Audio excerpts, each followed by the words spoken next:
Lo prometido era deuda. El gobierno remitió el viernes anterior el proyecto de ley de crecimiento económico, un proyecto que había generado algunas expectativas y ahora más bien plantea ciertos desencantos entre determinados actores económicos. La ley que se envió no es la ley que se había socializado, la que se había discutido, la que se había consensuado. Y hoy que nos acompaña Patricio Alarcón, presidente de la Cámara de Comercio de Quito y del Comité Empresarial Ecuatoriano, queremos preguntarle cuáles son los aspectos que se habían ofrecido y no están en este proyecto, y también cuáles son esos que nunca se discutieron y que ahora aparecen en este primer documento. Buenos días.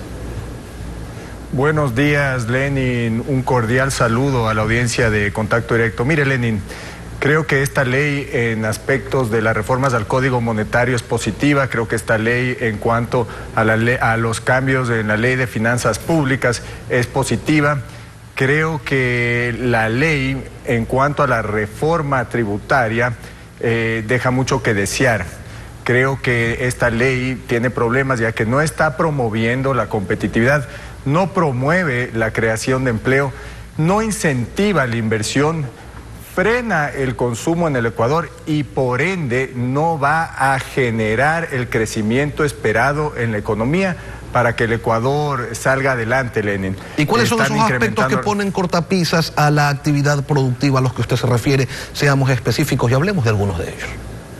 Bueno, podemos hablar de algunos de ellos. Se incrementa en realidad el impuesto de salida de divisas, ya que bajan el impuesto a un 2,5 en materias primas y bienes de capital, pero eliminan la compensación del ISD que ya se generaba antes. Entonces se le devolvía el ISD al exportador por medio de un crédito tributario. Este 5% se elimina y ahora se cobra un 2,5%. Entonces el efecto adicional recaudatorio para el gobierno es de alrededor de 260 a 280 millones de dólares. Entonces en este aspecto ahora lo que estamos haciendo es exportar más impuestos, Lenin. Otro de los impuestos es que se suben ICES. Ahora se suben ICES a las bebidas azucaradas, bebidas no azucaradas, bebidas energizantes. Esto resta también competitividad a estas industrias que vienen grupos internacionales ya invirtiendo en el Ecuador, industrias que generan alrededor de 17,000 plazas de trabajo, que han ido por los impuestos que se generaron ya en años anteriores, ya no han podido contratar a más personal. Ese es otro. Tenemos un impuesto a las ventas, esto no es menor. Si bien se elimina el anticipo al impuesto a la renta, ahora se crea un impuesto a la venta y ahora se pretende que este impuesto se pague de enero a marzo. Antes el anticipo al impuesto a la renta se pagaba o en julio o en septiembre y estaban permitiendo que se pague durante otros meses, pero ahora este impuesto primero que se cobra sobre las ventas de las 9,800 empresas a los que se les va a cobrar este impuesto, alrededor del 19% no generan utilidad. Estábamos analizando que el sector agrícola, este impuesto está afectando a las utilidades en alrededor de un 6%. Esto no ayuda a la competitividad. Usted se está refiriendo, Patricio, permítame, usted se está refiriendo a aquella contribución del 0,10, del 0,15 y del 0,20% que tendrían que pagar las empresas que facturen de 1 a 5 millones de dólares, de 5 a 10 millones de dólares y de 10 millones en adelante respectivamente. Es decir, que los que más tengan más paguen.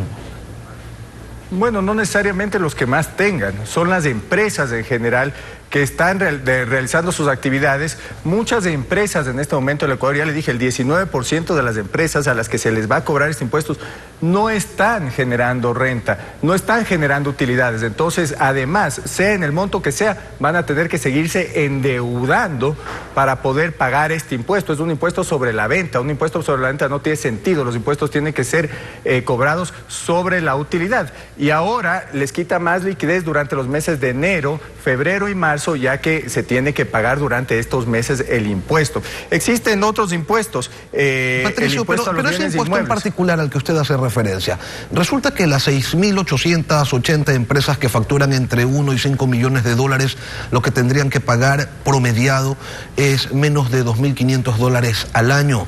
En esos volúmenes tampoco es para alegar que se van a ir a la quiebra. Las empresas que facturan entre 5 y 10 millones tendrían que aportar anualmente $10.500 en promedio. Y las que facturan más de 10 millones de dólares, sí tendrían que aportar un monto apenas superior a los $100.000 por año. ¿Tanto les afecta esto?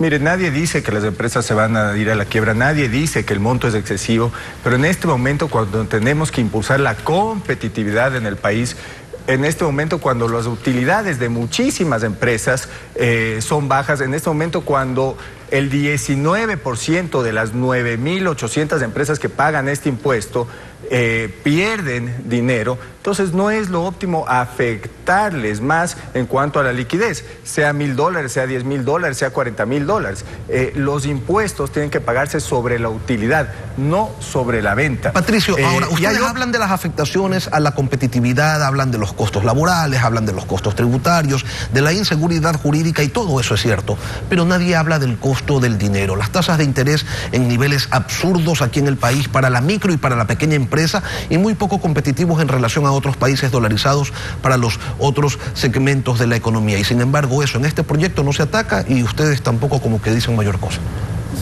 Mire, yo entiendo que en ciertas reformas del Código Monetario, no lo he revisado a fondo, entiendo que se mejoran las condiciones para la banca. Si se mejoran las condiciones para la banca, tiene que llegar más capital al país. Si llega más capital al país, si llega más banca internacional al país, entonces va a subir la oferta de dinero. Si sube la oferta de dinero, evidentemente tendrán que subir los plazos y bajar las tasas. Pero debemos ser mucho más agresivos en este aspecto, Lenin, porque en realidad el país tiene un problema en cuanto a la carga fiscal y la carga tributaria que no se está ayudando con este proyecto de ley, pero también el grave problema que tenemos los empresarios ecuatorianos es el acceso al financiamiento adecuado para mantener durante esta crisis nuestras operaciones y para poder seguir creciendo. Ese es un tema que no es menor y creo que se lo tiene que atacar de una manera muchísimo más agresiva. Una alternativa en ese sentido sería que el fondo de pensiones de los trabajadores no se vaya al IES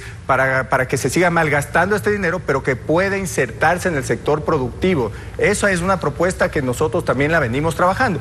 Pero más allá de eso, Lenin, esta reforma, tal como se la plantea, crea nuevos impuestos a los bienes inmuebles que no existían. Ahora tiene que pagar un impuesto a la renta adicional si es que usted vende su bien en un plazo inferior a los 5 años. Esto también no va a ayudar al sector de la construcción. Tiene otro impuesto que es nocivo, que es el pago a los dividendos a los extranjeros. Ahora las personas naturales o jurídicas van a tener que pagar adicionalmente un impuesto más, lo que sube la carga tributaria en este sentido para empresas internacionales sube a alrededor del 42%. ¿Por qué? Porque ya se paga el impuesto a la renta, se paga una participación a trabajadores en este país, que es una carga fiscal, y ahora con el impuesto adicional estaríamos incurriendo una carga de alrededor del 42%. Esto frena también la entrada de la inversión extranjera. No es positivo. Y usted habla de llegada de capitales, el gobierno habla de repatriación de capitales, y eso, el traer la plata de vuelta también tendría un impuesto. No tiene mucho sentido. El sinceramiento patrimonial implica que si usted no trae su dinero y lo declara, le van a cobrar un 8%, y existen otras tasas. En este momento, con la inestabilidad política, con la cuarta reforma tributaria de este gobierno, que no impulsa la competitividad, va a ser muy difícil que lleguen los capitales al país, Lenin. Eso también lo tenemos que analizar. Otra reforma grave, Lenin. Están eliminando las deducciones para las personas que ganan $100.000 o más. Una persona que gana $833, que se ha partido el lomo trabajando durante los últimos 20 años, ahora le quitan la posibilidad de hacer otras deducciones. Mire, es tan grave como esto. Si usted estaba grabando un impuesto si usted le están cobrando un impuesto alrededor de $11.200 antes de esta reforma, ahora le cobrarán alrededor de $15.000. Eso implica que en porcentaje el cobro de impuestos está subiendo en un 35%, casi confiscatorio, Lenin. Además que dicen que esto afecta a muy pocas personas, pero solo están considerando a las personas que trabajan en relación de dependencia. También las personas que trabajan en libre ejercicio se ven afectados. Doctores, abogados, contadores, esto frena el consumo, promueve la informalidad porque ya no hasta cierto punto muchas personas dejarán de pedir facturas en los negocios. La eliminación de los subsidios a los combustibles buscaba, entre otras cosas, evitar propuestas de este tipo, en donde se evidencia que existe un afán recaudatorio por sobre los 700 millones de dólares, al menos para el próximo año. Y eso va a salir, sí, de los bolsillos del sector productivo, pero sobre todo de los bolsillos de los consumidores, de los bolsillos de la gente. Y eso no lo dice nadie. Por el contrario, todavía hay quienes piensan que la economía del país puede mejorar sin necesidad de hacer ningún tipo de ajuste. Y alguien tiene que pagar la factura de la farra. Mire, Lenin, definitivamente, yo creo que todos tenemos que poner el hombro. Yo estaba viendo las cifras de la contratación en el gobierno y si vemos a agosto del 2009, el gobierno mantiene alrededor de 637,000 empleados públicos. Entonces, yo creo que el gobierno no está haciendo el sacrificio. Yo también creo que no estamos buscando otras alternativas para aumentar la recaudación. Mire, en este momento, si usted quiere aumentar la recaudación, lo que usted debe generar es más consumo. ¿Y qué es lo que hay que hacer? Darle la posibilidad, especialmente a la clase media, de que tenga más deducciones o que pueda deducir en otros rubros. ¿Para qué? Para que se aumente el consumo y inclusive el gobierno pueda recaudar más en el cobro de IVA. Ese ejemplo le puedo dar. ¿Qué otras alternativas puede buscar el gobierno? Dígame una cosa, ¿este fue el proyecto de ley que dialogó, que socializó, que consensuó con ustedes originalmente el gobierno?